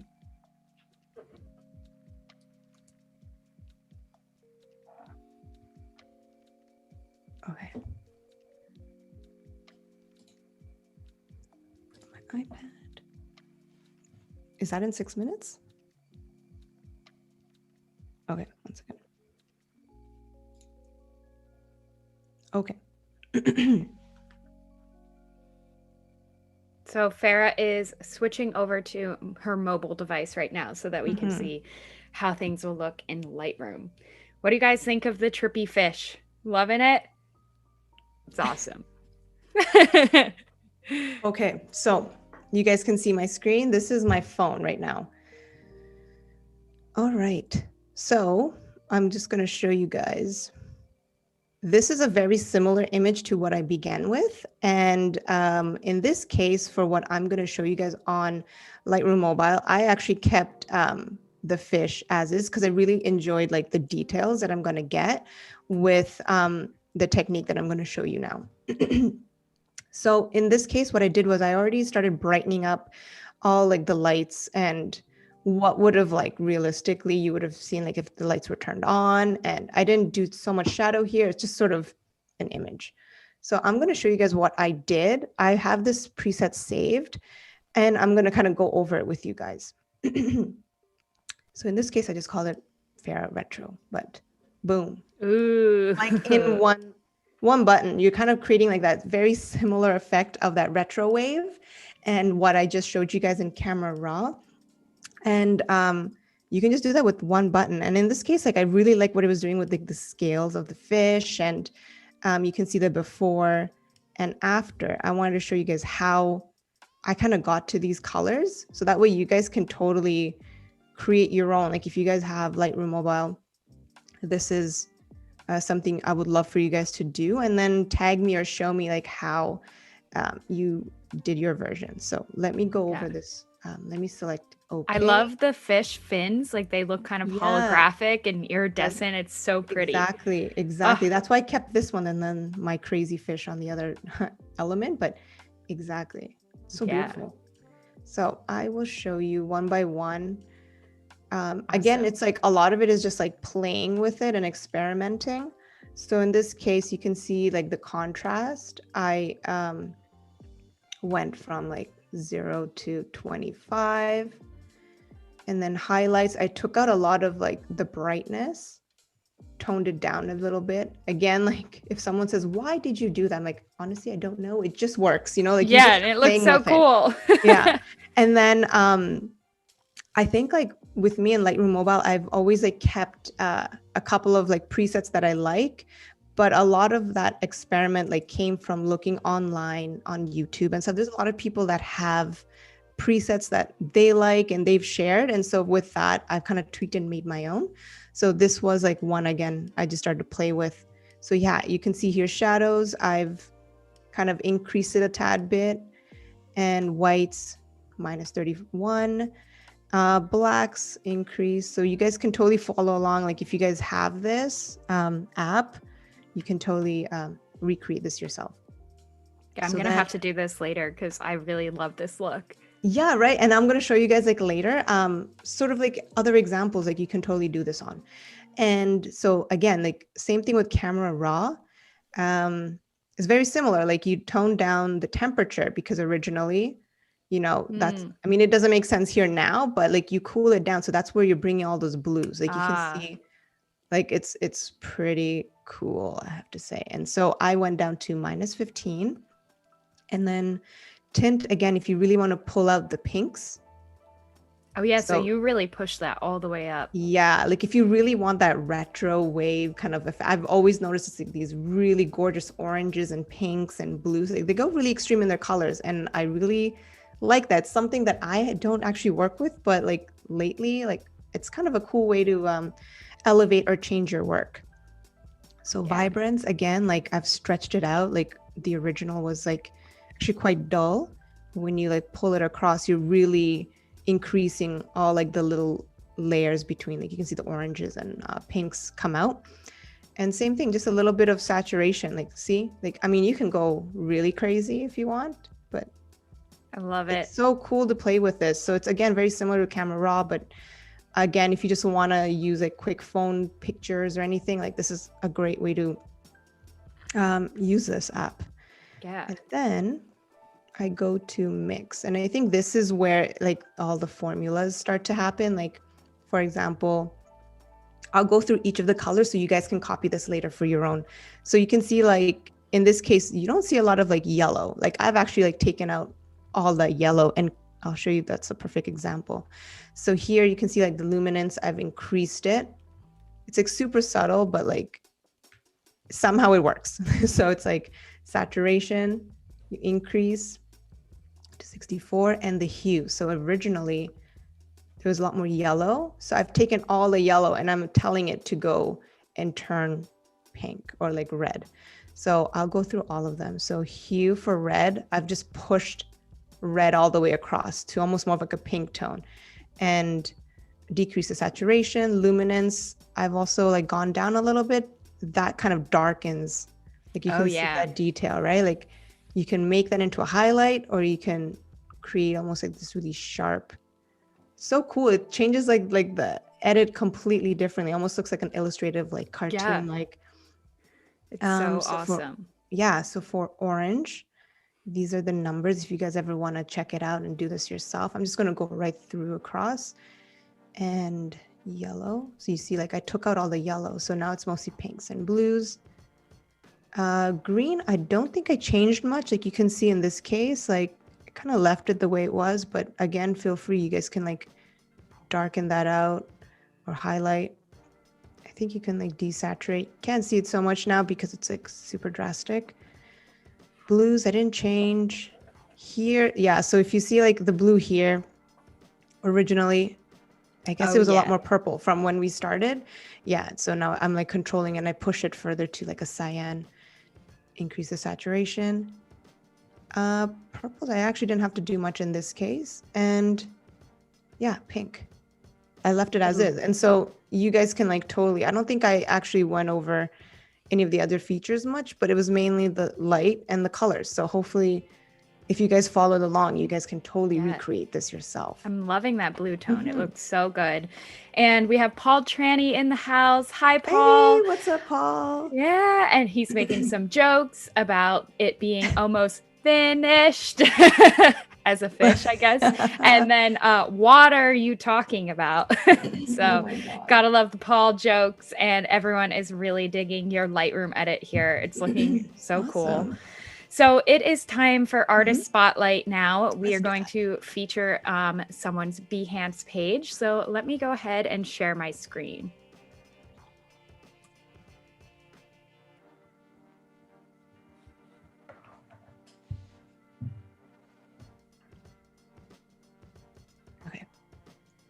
All right, so Leah Jackson, we are taking a look at your Behance page. I know you were in the chat earlier. I hope you are still here so we can take a look at everything, give you some feedback. And it looks like you are a big fan of glows as well. And I am just, of course, absolutely loving your page. It's so beautiful. It's so eye-catching right away. This one caught my eye when I was looking at things earlier, and I'm obsessed. I love how it like ties with what we're talking today as well. Like it's pretty great, like turning something into like a day to night. And I love the glow. Yeah. Leah, you did such a great job with the glow here and really like amplifying these windows and like the little kind of rim light around. I don't know if this is you. It's so dreamy. It's beautiful. It is gorgeous. And then this one, like this rim light here is unbelievable. Wow. So good. You can't even tell it. There's like patches of different photos here. It's like all one cohesive. Yeah, I know. It looks perfect. And the way you see the before and after, and then how she changed the pink lights to be green to really create that cast over their shoulders. See, can I zoom in? That's super cool. Wow, I love it. Hi, Leah. She's in the chat. Is she here? That's so cool. Yes. Oh, does she have a little video? Oh, let's see. Oh, super loud. We will watch that later. But this is so cool. I love that. Let's see. Oh, she said, I'm so red right now. Hey, well, no one can see you, so don't even worry. But we're absolutely loving your work. Oh, my God. Wow. And the glow here. And I love, like, the subtle effects in the windows. Yeah. So, Leah, are you doing this in Photoshop? Are you hand painting this, like, in the program with Wacom, or what kind of, let us know what your process is. You can share to us. Maybe there's some stuff that, you know, we haven't talked about today. I know. I'm like obsessed with all of these little tiny details. They look so This is like beautiful. Right here when we were talking about like lighting and shadows, like how like the moon glowing and then just all focused from like one angle makes such a difference. And you can tell like, because it could be like patches of different photos. We don't know, like compositing. It's just the finish of the highlight and shadows that makes such a difference. Yeah. It's amazing. Exactly. And like, I love, I mean, just as you were saying, like how you can pay attention to really like the direction of that light. I think that's huge. And this is great. Like even the hat, the jacket, you can see that detail of highlight. Yeah. Oh yeah. That's awesome that she's showing all the like different photos she's used for this. I wouldn't even have imagined like that's all the different layers that she was using for this. That's great.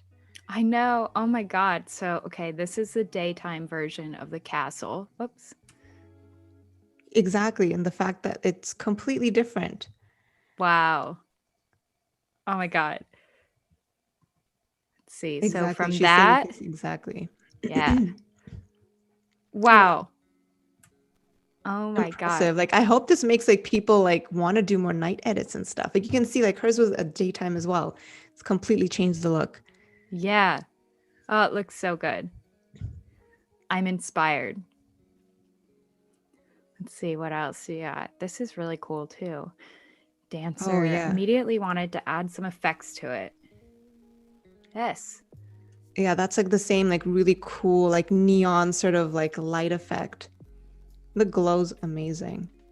So Leah says that I use all Photoshop and normally paint the highlights using a mouse using exposure layers and blend if values are altered. That's awesome. Impressive that Yeah. she said mouse. Okay, I I'm like right know. away. I'm like good on you. That's what I'm saying. It's so hard, but like it pays off. I Yeah. love it.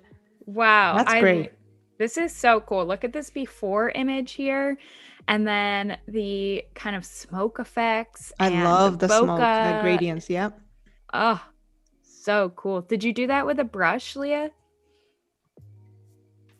I'm glad she's on here and she can explain it to us. It's so awesome I talking to her about know. this. Oh, this is so cool. So I've she's, always been so curious and to try something like this. This is like, again, next level. I find that's so fun. yeah. Never She has converted. That's so cool. a video here. I'm definitely going to be digging Yes. into her profile. So cool. Oh, that also like after you see this one, it's the one with the sketchy, very like sketchy look of a portrait of a female. I saw that Yeah, too. I wonder how she created that take on me. Yeah. I wonder, wow. I wonder if those were photos or I'm very curious how these were made. Yeah. Let's see. So it looks like she says it here and then created over 1,000 sketch Tons of images. layers. She says tons of layering. That's awesome. Oh my God. Okay, That's cool. so cool. To watch that video. Yeah, tons of layers. This is amazing. Be sure to follow Leah on, it looks like Behance, YouTube, Instagram, all of the above. I'm going to come follow you on Instagram. I'm loving everything The you have glow. here. I'm like impressed with all the little details, the highlights. That's so amazing. Yeah. Gonna learn from her. Oh, fun. Cute. Ah, so cute.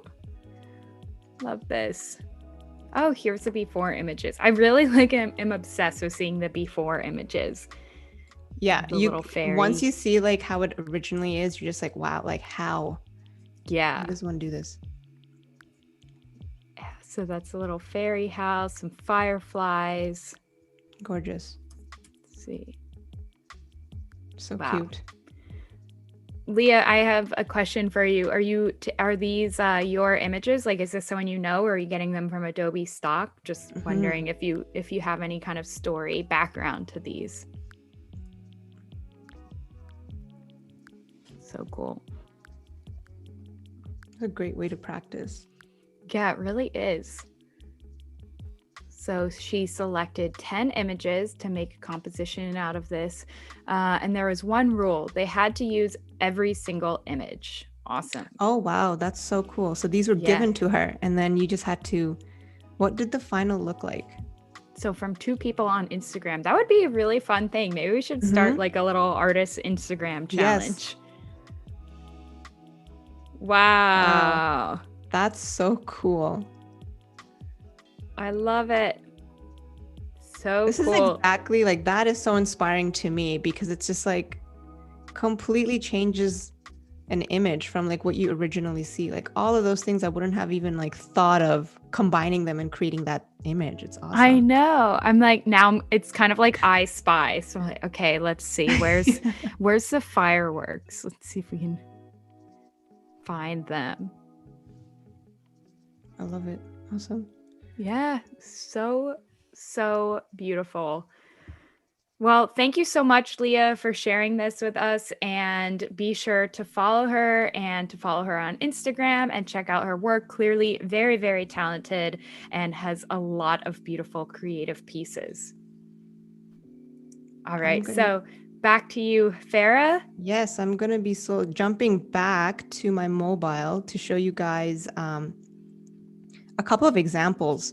Like, you know how I was just showing you this sort of before and after, like you can do all of this on Lightroom Mobile. I wanted to show, and these are not my own images, like the ones I'm going to show you, but you can, like, for example, if you were drawing something like this, if you're an illustrator, like you literally can drop in the preset and completely change the look. So I was like, wow, that's so cool, right? Like you can just control like the way how colors are seen with this sort of retro wavy kind of effect. And let me show you a couple more examples that it doesn't necessarily have to be that style. Like, again, this is like a cool photo, like whether you draw it or take a picture of something similar. I thought it's super cool, like how you can completely change a look. Again, like you don't have to do anything except press a button once you've set up your preset. I just think that's cool. And this is like a fun way, like to make your work cohesive as well, which is what I tend to do. Once I finish all my edits, I bring them back to Lightroom Mobile. And you can even like try it with a photo too. So it's like, it doesn't have to be something super illustrative, but like, look at that. It's so cool. Like, I don't know. I just thought like that effect, it's like such a fun look, changes it completely, but you're just feel like kind of like partying actually. It's just such a cool vibe. So I'm gonna jump back and show you guys like the final. Let me jump back to my desktop. I feel like that airplane photo would be the perfect place to add like text underneath or to create something like really vivid and unique with it. Completely agree. So I'm gonna jump back to my screen. I wanted to show you guys the 4 sort of things I like from before and after the entire sort of imagery, and then show you some of my other work that has like the similar effects that I've been showing you guys today. So this is like from the very beginning. You guys can turn any like summer or day image and turn it into night, like just with a couple of simple sort of steps, like decreasing the exposure, the curves, like play with that, make it darker, and then sort of carve away at that using like a mask layer, and then adding a couple of like soft brush tools, and then just adding light on top of it to get this sort of glow effect. And then next, like if you ever want to like elevate it like to next level using camera raw and changing color tones, you know, this is what like we were talking about and showing. So it's pretty awesome. Like, first of all, like from here to this, like if you guys are ever interested in experimenting with like night edits, and we just saw Leah's work, like super cool, like it changes like an entire like mood. And then if you guys are ever interested in like sort of a neon effect using camera raw and color change, that's a cool way to like experiment. And then of course, this is what we did in Lightroom. Like, even though they're 2 different ideas, it's like if you guys ever want to do like a retro wave, cool like mood change, like with like a click of a button, if you have like a preset saved, like you can kind of do that to all your images. So yeah, I'm obsessed with this look. I'm gonna have to get you to send me that preset. Yes, absolutely. I will send it to you. And if anyone else like is interested, you guys can always, I mean, you can bother me about that, but you can also check the video out again and then pause it, you know, and hopefully if you missed anything, let me know. Yeah.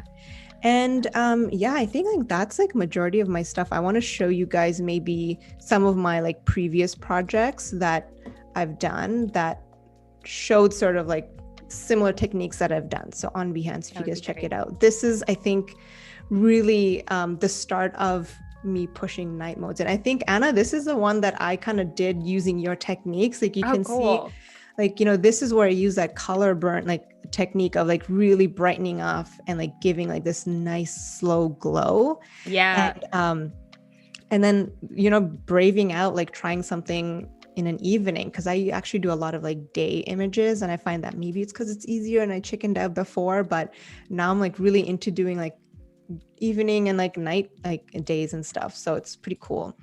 So that was one. And this is also an example, doing that similar technique I did right here, Yeah, that one's using so like cool. that glow technique. And again, like this is like the same sort of steps that I did, like decreasing the exposure and decreasing the curves. And at first I was just like, oh no, I'm like losing a lot of details. Like you can see all these images are like super bright as well.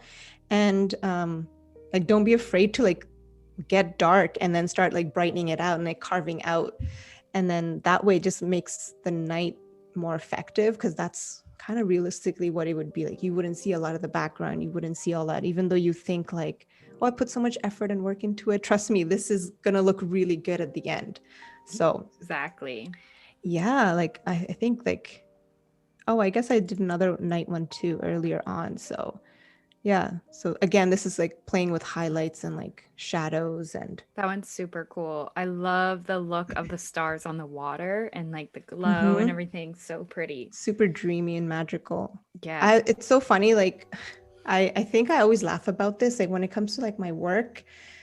I don't know about you guys in the chat, like if you guys do this or anyone that creates, it's like me personally, I think I tend to put like birds and like fish, things that I actually am afraid in real life. Like I don't know why. Like it's really hilarious. I'm starting to look at more and more of my like work. And I've noticed like if you guys look at this stuff, it's like there's a lot of birds and a lot of like fish. And it's just like, I'm like, maybe because in real life I wouldn't do it. I don't know if that's ever happened to you, Anna, or like anyone in the chat, like use like sort of things that you wouldn't in day to day. Like like you do very different things. I think that's Right. what I do with my creative edits. Like, I don't Yeah. know, I think anyone in the that's chat. awesome. I think that's really cool, like kind of doing things that maybe you're afraid of or maybe you're like not around every day. I did an edit that was a photo that someone else took for like a little challenge thing, and it was a huge tarantula on the girl's face, and I like made the tarantula glow and everything, and I'm That's so terrified of cool. spiders. So Yeah. I was like, no way. But yeah, I tend to also use like birds and fish and butterflies and lots of things that just kind of, Not, make me you think of, wouldn't do like real, like in real life. yeah. Like butterflies is another one. Like I find I'm like really frightened with things. I think things that fly, like in general, like I wouldn't want that in my face, but I'm always editing with it. But it's Yeah. always so magical too with creatures and animals that aren't like, it's like floating around and flying. I think it's pretty cool. Yeah. I don't know Yeah, totally. what people are saying in the chat, if anyone So has anyone. Robert really would like to see the light filter. So maybe we could Oh play yeah, around let's with do that a that. little bit. Okay, show me. How do we do this? Okay, so It makes sense to do it on let's this layer, or you tell me.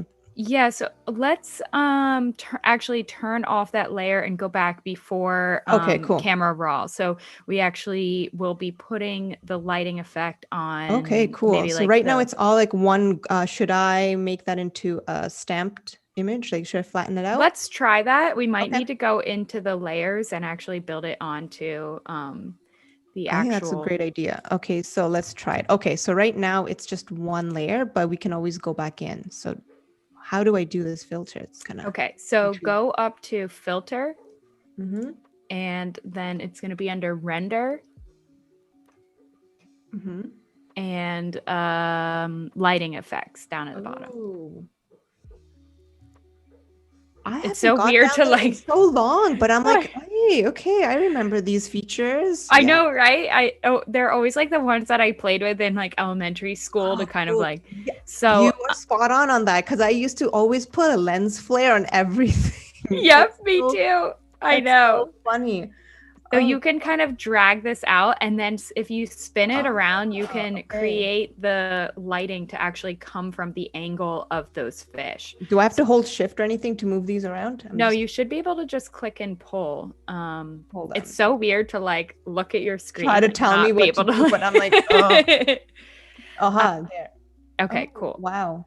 And then if you click that top, I'm like pointing at your screen as if you can see where I'm pointing. This is so funny. You can pull it up and kind of spin it around, or yeah, like kind of Yeah. start to Oh, wow. direct Okay, it. that's such a cool way to get this really.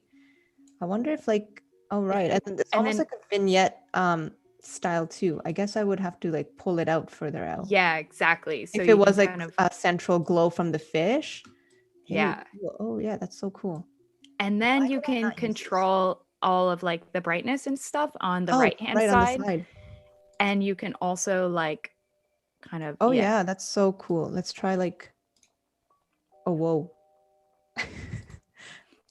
That's so fun. That's like a really cool way of instead of like using like a brush, which I did because that's what I'm familiar with, but like if you guys ever wanted to do another method or like this is kind of cool. And like you were saying, you can easily do this with like different layers as well. In this case, we're just doing it as like a final sort of look, but could be totally done as like individual light bulbs and Yeah. everything. Yeah. And That is actually so.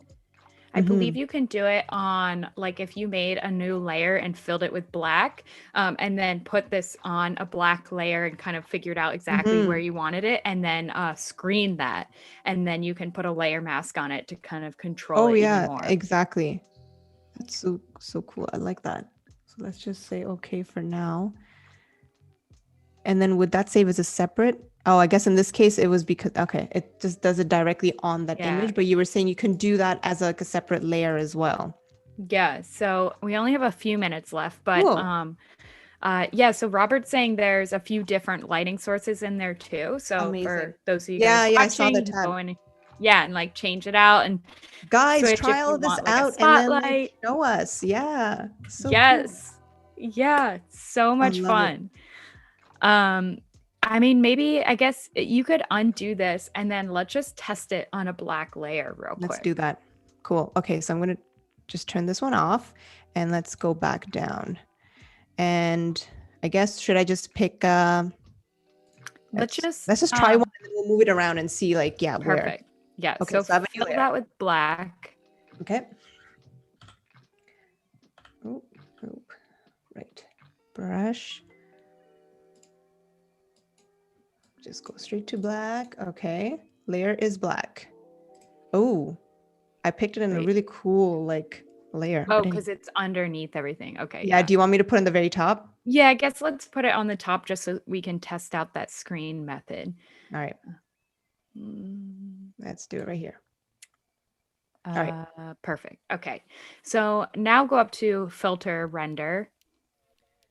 And then back to render. Let's do lighting effects. I like this. There's so many different. Oh, okay. So now it's just black. Oh, so maybe it's not going to pick up on anything. I thought Maybe that it was was I guess we were trying to do it under the mask, maybe? No. So curious. What I know. like, I'm always like trying to figure things out and then being like, whoops, that didn't we work. do this But like all the time. We're like, where's Rob? Rob, tell us. yeah. Yeah. Okay, so cancel that, delete that. And let's try putting it on. I don't know. Maybe we could try out some. Completely different ways, guys. If you have others like suggestions on chat, like if you guys have other ways to do all this like kind of like night effects and lights, share with us. Or even, I guess just turn the layer above it on that one there. Oh, that one's the one with the lighting effect. Yeah, that's gonna say super cool, I have to say. Yeah. Let's throw in a lens flare because we were just joking about that. Yes, let's do it. So funny. I can't believe like the fact that like these layers, like these filters, I haven't used them in ages. I know, it's such a good throwback. All right. So good. So we're wrapping up here, guys. I we're hope just you guys enjoyed this. I hope you yeah. guys learned something. Feel free to ask me anytime, and you guys can follow me on Instagram, follow me on Behance, and you guys can find tutorials on YouTube as well. So find me and I will respond.